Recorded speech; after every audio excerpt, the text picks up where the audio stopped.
आज हम आए हैं ऐतिहासिक मंदिर 64 योगिनी, जो कि काफ़ी पुराना है।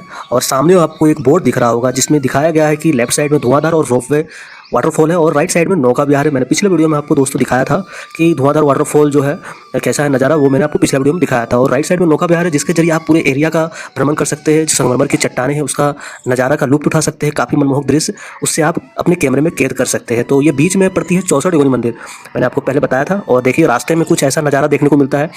पुराने शिल्पकार लोग यहाँ पे प्राचीन काल से यहाँ शिल्पकार लोग हैं और ये नक्काशी करते हैं पत्थरों पे।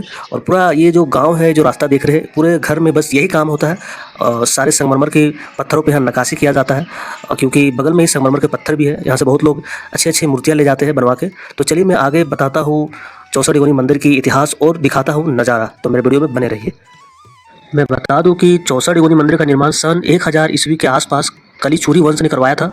मंदिर वृत्ताकार यानी गोल आकार का है और बीच में एक अद्भुत नक्काशीदार मंदिर है जिसका रहस्य भी दिलचस्प है। कैसे पहुंचा? जबलपुर मध्य प्रदेश के 4 प्रमुख नगरों में से एक है और ऐसे भी यहाँ पहुंचने के यातायात का साधन और शहर के अंदर परिवहन व्यवस्था दोनों ही बेहतर है। मंदिर के नज़दीकी हवाई अड्डा जबलपुर डुमना एयरपोर्ट है, जो मंदिर से लगभग 34 किलोमीटर की दूरी पर स्थित है। और इसके अलावा आप जबलपुर रेलवे स्टेशन से मात्र 22 किलोमीटर की दूरी पर स्थित है, तो आप रेलवे स्टेशन भी आ सकते हैं। तो अभी मैं जबलपुर में, और जबलपुर को संस्कार धानी भी कहते हैं क्योंकि यहाँ के लोगों में संस्कार बहुत ज़्यादा होती है, इसलिए संस्कार धानी के नाम से भी जाना जाता है जबलपुर को। माँ नर्मदा की गोद में बसे मध्य प्रदेश के संस्कार धानी जबलपुर में कई ऐसे मंदिर हैं जिसके इतिहास की गणना करना बहुत कठिन है। इनमें से कई मंदिर दूर दराज के इलाकों में स्थित है। ऐसे ही एक मंदिर मैं आपको लेकर चल रहा हूँ जो नर्मदा नदी से थोड़ी दूर पर लगभग 70 फुट की पहाड़ी पर स्थित है और यह है 64 योगिनी मंदिर। विश्व प्रसिद्ध भेड़ा घाट के नजदीक स्थित 64 योगिनी मंदिर संभवतः भारत का एक लौता मंदिर है जहां भगवान शिव और माता पार्वती के विवाह की प्रतिमा स्थापित है। कहा जाता है कि इस मंदिर के लिए नर्मदा ने भी अपनी दिशा बदल दी थी। हालांकि देश के कई अन्य मंदिरों की तरह यहाँ भी औरंगजेब के इस्लामिक कट्टरपंथ की भेंट चढ़ा, लेकिन यह मंदिर के गर्भगृह में स्थापित प्रतिमा का कोई नुकसान नहीं कर पाया। तो सबसे पहले मैं इतिहास इसकी बताने जा रहा हूँ आपको। कई मान्यता के अनुसार जब एक बार भगवान शिव और माता पार्वती भ्रमण के लिए निकले तो उन्होंने भेड़ाघाट के निकट एक ऊंची पहाड़ी पर विश्राम करने का निर्णय किया। इस स्थान पर स्वर्ण नाम के ऋषि तपस्या कर रहे थे, जो भगवान शिव को देखकर प्रसन्न हो गए और उनसे प्रार्थना की कि जब तक वो नर्मदा पूजन कर वापस ना लौटे तब तक भगवान शिव उसी पहाड़ी पर विराजमान रहे। नर्मदा पूजन करते समय ऋषि स्वर्ण ने विचार किया कि यदि भगवान हमेशा के लिए यहाँ विराजमान हो जाए तो इस स्थान का कल्याण हो जाएगा, और इसी के चलते ऋषि स्वर्ण ने नर्मदा में समाधि ले ली और भगवान शिव और पार्वती यहीं रह गए, ऐसा माना जाता है। इसके बाद से कहा जाता है कि आज भी उस पहाड़ी पर भगवान शिव की कृपा भक्तों को प्राप्त होती है और माना जाता है कि नर्मदा को भगवान शिव ने अपना मार्ग बदलने का आदेश दिया था ताकि मंदिर पहुँचने के लिए भक्तों को कठिनाई का सामना ना करना पड़े। इसके बाद संगमरमर की कठोरम चट्टानें मक्खन की तरह मुलायम हो गई थी, जिससे नर्मदा को अपना मार्ग बदलने में किसी भी तरह की कठिनाई नहीं हुई। मध्य प्रदेश के मुरैना जिले में स्थित 64 योगिनी मंदिर की तरह यह मंदिर भी तंत्र साधना का एक महान स्थान हुआ करता था। यह मंदिर काल गणना और पंचांग निर्माण का सर्वश्रेष्ठ स्थान माना जाता था, जहां ज्योतिष, गणित, संस्कृत, साहित्य और तंत्र विज्ञान का अध्ययन करने के लिए देश विदेश से छात्र यहाँ आया करते थे। 10वीं शताब्दी का यह मंदिर उस समय आयुर्वेदिक कॉलेज हुआ करता था। खुले आसमान के नीचे ग्रह और नक्षत्रों की गणना के साथ आयुर्वेद की शिक्षा भी यहाँ दी जाती थी।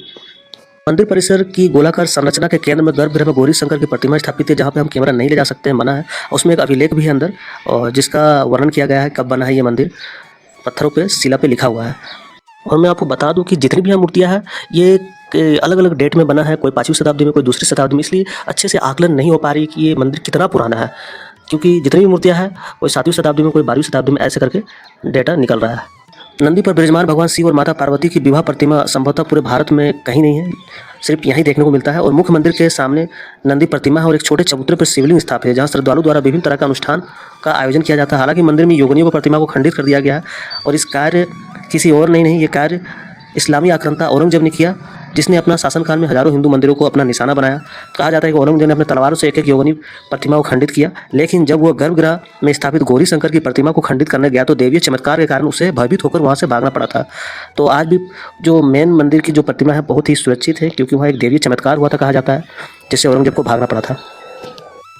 और मैं बता दूं कि इस मंदिर में खंडित होने के बाद भी की जाती है 64 योगिनी को जो पूजा की जाती है। इतिहास में वर्णन है कि मुगल शासन काल के दौरान मुगल राजा औरंगजेब ने मंदिर पर हमला किया था और मंदिर में मौजूद सभी 64 योगिनियों की मूर्तियों को खंडित किया था। मंदिर में स्थित पुजारी के मुताबिक सभी 64 योगिनियों में एक भ्रामरी देवी थी, जिन्होंने मधुमक्खी का स्वरूप धर मुगल सेना को गर्भगृह में प्रवेश करने से पहले ही भगा दिया। सभी 64 योगिनियों के बीच एक ऐसी प्रतिमा स्थित है जो पूरे मंदिर में सबसे अलग पत्थर से बनी हुई, जिसे गुलाबी भी कहा जाता है। देवी माँ की ये प्रतिमा दूसरी शताब्दी की बताई जाती है। हिंदू मान्यता के अनुसार खंडित प्रतिमाओं की पूजा नहीं की जाती, लेकिन इस मंदिर में प्रतिदिन सभी योगिनियों की यथावत पूजा अर्चना की जाती है। मंदिर के पुजारी के मुताबिक सभी मंदिरों में हर योगिनी की प्रतिमा के नीचे श्री यंत्र स्थापित है, जिसके ऊपर सभी विद्याएं विराजित है। वो सही सलामत है, इसलिए खंडित होने के बाद भी प्रतिमाओं का पूजा यथावत की जाती है। आज भी मंदिर के द्वार पर एक गुफा बनी हुई है, जिसके बारे में कहा जाता है कि इसी गुफा के रास्ते रानी दुर्गावती यहाँ आया करती थी, जिसका मुंह आज भी जबलपुर के गोपालपुर गांव में देखने को मिलता है। मंदिर में आज भी धतूरे, बेल और ओकवा के पौधे अपने आप ही उगते हैं, ना ही पानी की जरूरत पड़ती है और ना ही कोई पौधा और ना ही कोई पेड़ मुरझाता है। इतनी बड़ा तादाद में अपने आप पेड़ कैसे उगते हैं, ये आज भी कई लोगों के लिए कहानी है। तो दोस्तों, एक बार आप इस ऐतिहासिक मंदिर का जरूर दर्शन करने आएँ। काफ़ी कुछ आपको देखने को मिलेगा और काफ़ी रहस्य को जानने मिलेगा जो हमारे इतिहास में दबा हुआ है, और कुछ अलग ही अनुभव होगा। और आप इतिहास जान के यहाँ आएंगे तो कुछ अच्छा अनुभव करेंगे। तो चलिए मैं चलता हूँ। आज के लिए इतना ही। Thanks for watching this video. Good bye, take care.